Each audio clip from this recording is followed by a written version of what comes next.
Space Marine 2 is absolutely fantastic from top to bottom. I enjoyed pretty much everything in this game except for one complaint, which will matter to some people. But aside from that, it's just pure, unadulterated fun in a way that's very, very refreshing. It's just people wanting to make a quality game that fulfills a bunch of different things for different people, but that at its core, it just wants you to have a great time, and it really does fulfill that.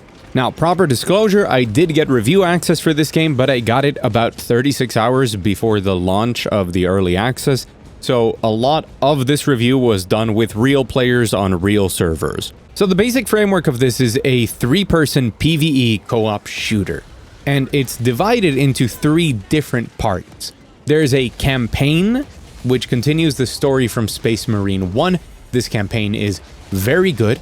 Its production values are excellent. Its 40K-ness is just amazing. The dialogue, the performances, the location, the graphics and the technical aspects, and the art direction. Everything about this campaign is very, very well done, and it left me satisfied. I would say it took me around 8 hours, and that will vary depending on the difficulty you choose, but it was just a really good time. The second mode is Operations, which is 6 missions that you are meant to do online that add progression and a class system. So you're meant to grind them out, level up, unlock skill trees, and upgrade your weapons to then challenge the same 6 missions on harder difficulties.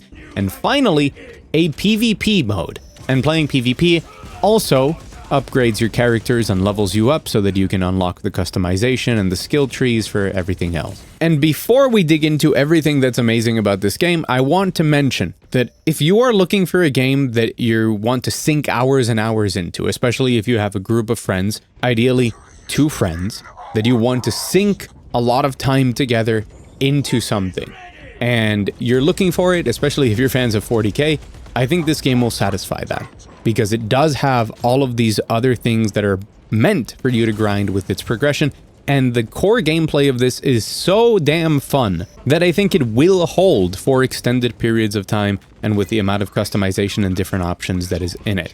But if you're a person that's looking for a game that's going to give you maybe, let's say, 20-ish hours of content, 15 to 20, you want to buy the game, you want to play the campaign, you maybe want to play it with friends. At most, you'll do the campaign twice on a separate difficulty. You're going to go through the operations missions, maybe twice as you try out different classes, and you'll dip your feet into PvP. You're going to come out feeling that every minute of that entire experience, no matter what you're looking for there, was very, very good. And why is it that good? Well, you don't need to reinvent the wheel if the wheel is turning. The framework of this game might be familiar, but it's all of the little details and the importance of the universe, the 40K of it all, that really makes it stand out. All of the typical things you might expect from a game like this are there. You're going to have missions where you have to sit at a generator, and your teammates protect you while you interact with something. You're going to have to defend an area. You're going to have to not move from a certain area.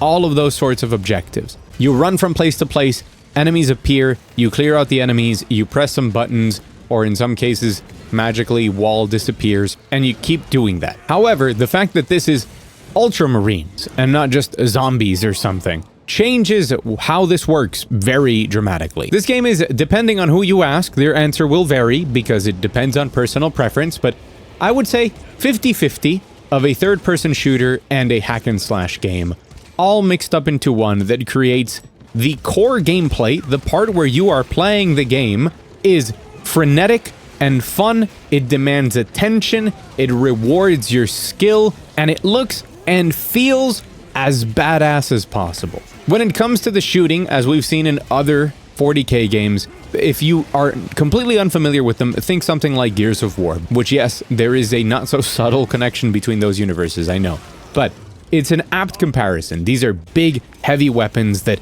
really pack a punch because that's how 40K is. That's how it's been represented in almost every game. The enemies that you are taking down, which are Tyranids and Chaos, are big and strong and menacing, and they've been created with that detail to accompany them, and shooting them feels great. But also, smashing them with a thunder hammer or cutting through them with a chainsword feels great as well. So now that you have the general idea of it there, the way that combat normally plays out is that there's melee weapons that focus more on attacking a lot of smaller enemies, and some melee weapons that are more meant to focus on the big enemies. And similarly, there's a large spread with your primary weapons, be that sniper rifles or weapons that are much more designed to be up close, from rapid fire to precision to anything in the middle. This is why you're constantly swapping from different weapons, because each one will do a better job at solving a different problem. And I want to mention that the melee combat specifically in this game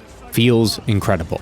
The animations, the weight, the way you move is just very well done, and each of the weapons are very unique and have complexities to them. They each have different combo trees, and they all have guard break attacks that are normally heavier and hit harder. And getting to know each weapon is important, because some of those combo trees end in maybe a big slam on the ground that will do AoE and get rid of a lot of enemies around you for a weapon that normally isn't that good at crowd control. Or they will have certain combo trees that are excellent at doing a lot of damage to a single target. So there is a very clear reward for learning your melee weapon. Okay, so depending on what you have equipped, you're pressing melee, and then you press the left trigger and you shoot somebody over there, you take care of this, you explode that, it's all nice. But what else is there?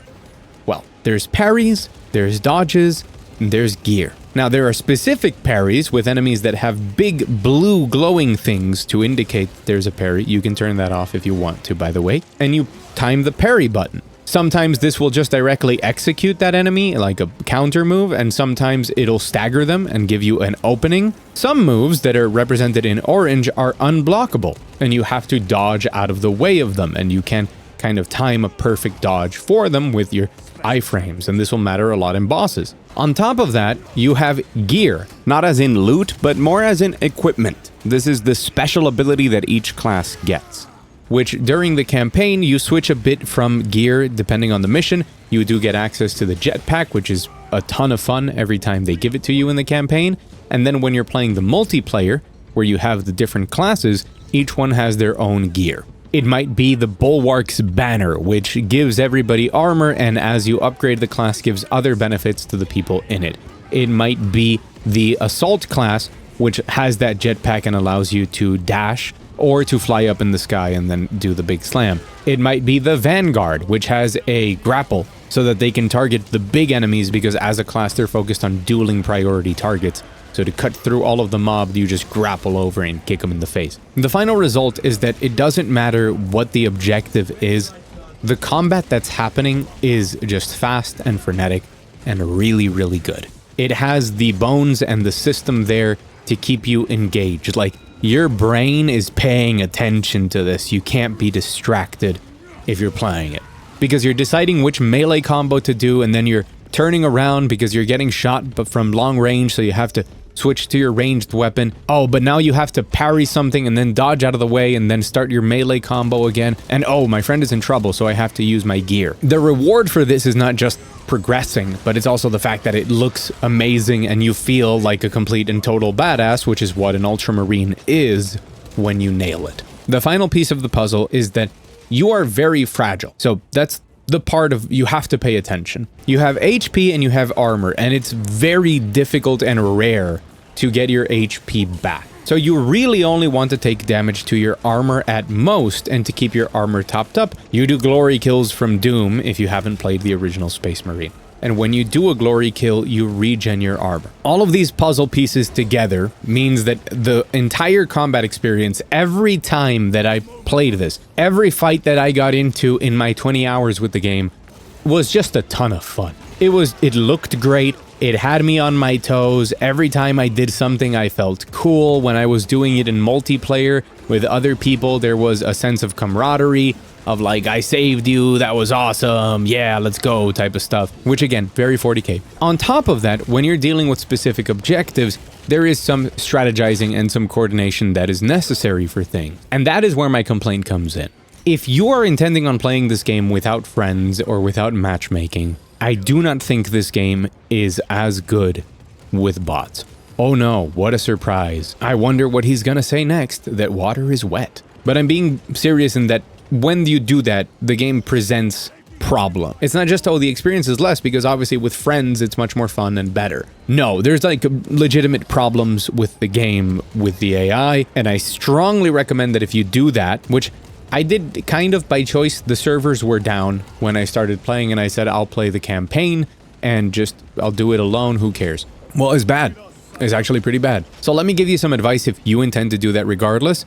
The game is incredibly fun nonetheless. You're gonna have a great time.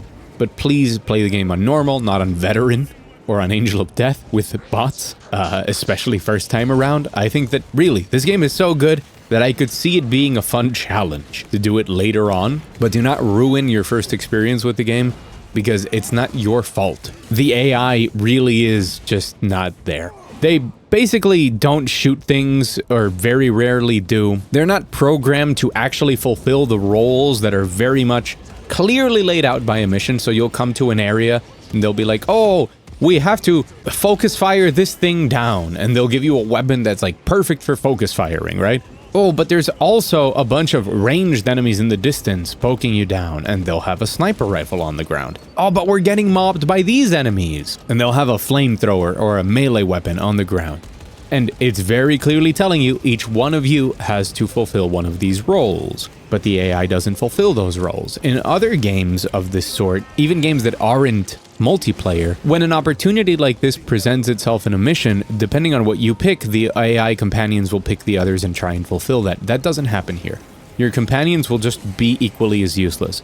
So now you have to deal with all of these different types of threats, and with a pressing time-sensitive objective, and fulfill all of the roles yourself. And that can get very frustrating. Again, as a challenge, which is kind of how I ended up doing some missions, it was fun. But there was just a little bit too much frustration. So in the end, I bumped the difficulty down, I had a great time, and I returned a bit later on with other people on veteran and had a great time. And if you're wondering if that was a bug or something, no. I watched a lot of the previews for this game, and they had mentioned that. Some previewers, not all of them, had mentioned they were worried about the AI. They were right. It's also painful in things like boss fights or certain encounters, because priority enemies that really do a lot of damage and focus you down, will never attack your AI companions. The only way for them to attack them is for you to hide out of sight for like a very extended period of time. And then, because they have to attack something in their line of sight, they'll attack your companions. And that just can be a disaster. So I know it might be obvious to a lot of people, but there are plenty of people, and it's a very common question. Is this game still good if I'm not gonna play with other people? My answer is yes, it's still good. You're still going to pay the tax of playing a game that was designed for multiplayer by yourself, plus the tax of not having the fun and the memorable experiences and the memory making with your friends. But if Saber could just tweak some of those things, or script some of those things in the missions better, tweak the AI on bosses and enemies so that they actually target your companions from time to time, it would make the experience a lot better. Because I'm sure that there's people who don't want to interact with others, but still really want to play this game. So that is my big complaint, which will only affect a group of you, and I similarly have two smaller complaints that will only affect a small group of you. For starters, the game on PC does use Epic Games services for the online matchmaking, and of course, for crossplay. In my experience playing the game now that it's out, crossplay works perfectly. I actually haven't really encountered many PC players, surprisingly, but everything online works great. If you already have Epic Games installed and things like that, this doesn't bother you, but if you're a person that's very concerned about your privacy and about opting into using Epic's online services, then hey, more power to you. Don't play this game because it uses that. And the other one is that there is no ultra-wide or super ultra-wide support, which is just a bummer for people who use those monitors, including me. I want to also briefly touch on people who are maybe looking at this game as a substitute for something like Darktide or a Deep Rock Galactic or a Helldivers type of situation. I think that the 6 operations, the multiplayer missions, are excellent.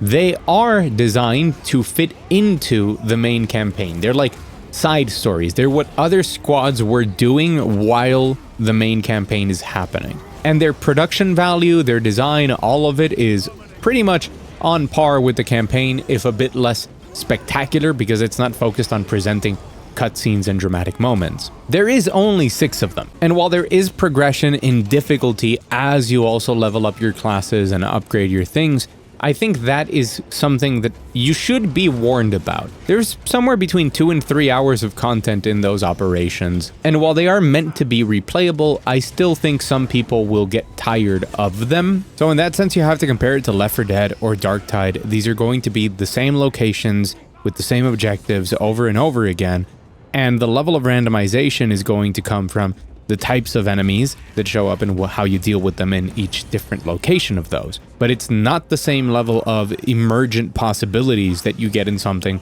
like Helldivers or in Deep Rock Galactic or something like that. And I think that some people could find themselves getting bored by the same 6 locations, because even if you're just cycling between all 6 all the time, you can still get tired. Now, I do think that in the future, if there are more operations, some of that will disappear. Not to mention that if you are more used to that Left 4 Dead style, it probably won't bother you, but it is worth mentioning. But I think everybody's mileage will vary, and the same thing goes for PvP.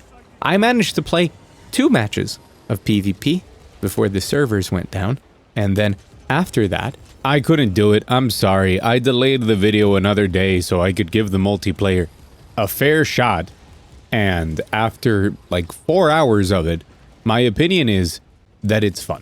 However, keep this very much in mind.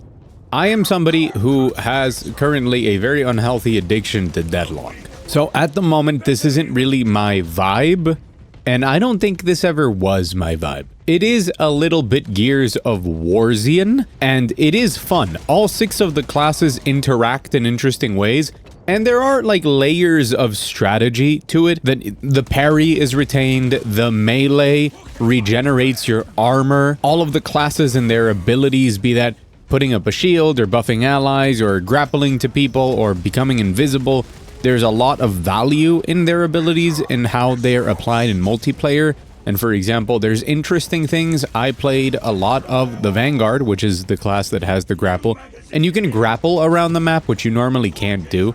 Similarly to if you're Assault and have the jetpack, there's some maps that have a lot of verticality where that feels really cool to be able to use the specifics of just these 2 classes in different ways to find different flanking routes that you normally wouldn't use. The shooting felt fine, the connection felt fine, the progression is there, which I think matters. It's nice to give people like the progress bars so that you keep playing, but I do think that it is just a fun mode on its own. It's entertaining. I really don't know what else to tell you beyond, if it is your jam, you'll probably enjoy it a lot, because I don't think there's really any other game out there that feels quite like this in that classic Gear sense at the moment. Since delaying this video, the game came out in its early access in the very expensive edition of the game and has like 150,000 players on Steam. So you're gonna have a ton of fun finding really quick matches and being able to play a lot, at least during whatever launch window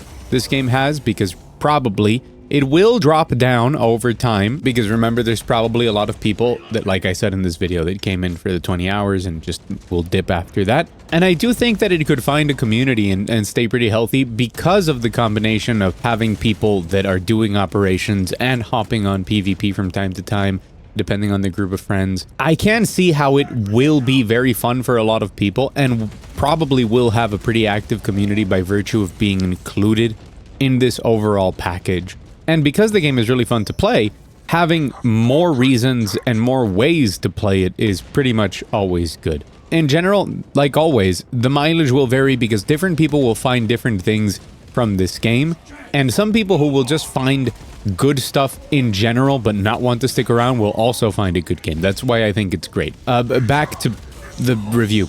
It doesn't matter what you're really looking for, you're going to get a lot out of this game. It reminds me of things like Halo back in the day. There were people who bought Halo just for the campaign. There were people who bought it for the campaign but with the idea of co-op. There were people who bought it just for the multiplayer, and at one point in time, there's people who bought it just for Firefight. And it's kind of the same deal here in a very retro way. It's just a really good package, and depending on what you want, you will get more or less out of it. But at the very baseline, if you're interested in dipping your toes into every part of the game, and at minimum, completing the campaign, I think you're going to feel you got your money's worth from it. Mostly because the quality is so high, but also if you're worried about the hours you'll get from it, yeah, there are plenty of reasons to keep playing. Absolute final note, I had some problems with controllers pre-release that can happen, so I ended up playing with a DualSense. This game on PC supports DualSense with the haptics and the adaptive triggers and all of that. Which, by the way, I play these sorts of games on a gamepad because my day job involves me sitting at a desk with a keyboard and a mouse, and when I'm done with that, I do a lot of video stuff with a keyboard and a mouse, or I play Deadlock on a keyboard and a mouse. So for a game like this, I like to sit back. The DualSense 100% enhanced my experience, despite it being the form factor of a gamepad that I like the least. I hate like feeding into the thing of like, oh, but the haptics and the triggers are so important. But really, when they work well, they do enhance the experience. It's not like you're missing out on anything significant. You shouldn't go out and buy a DualSense for it. But if you have one, use it. It works. The feeling of just the controller vibrating on each side as you walk is awesome. Some of the effects on certain guns as you shoot feels really good. I do think that these sorts of like the haptics and the adaptive triggers is something that will probably become more standard over time because they do add things to games. It does make the experience overall cooler. So just a heads up that that's there. Try it out if you have it, okay? In case it's not clear, I strongly recommend that you try out Space Marine. I've been Mug. Thank you so much for watching. Press the like button if you like the video. Press subscribe if you want to hear more from me. I'm trying to reach 50,000 subscribers before the end of the year. Help me make that dream come true so that I can keep bringing you, hopefully, entertaining videos and useful reviews. A very special thanks to the patrons up on the $1 wall. It's called that way because there's only one tier, $1, but it supports everything that I do here on YouTube. Thank you for watching, and as always, I'll see you again very soon.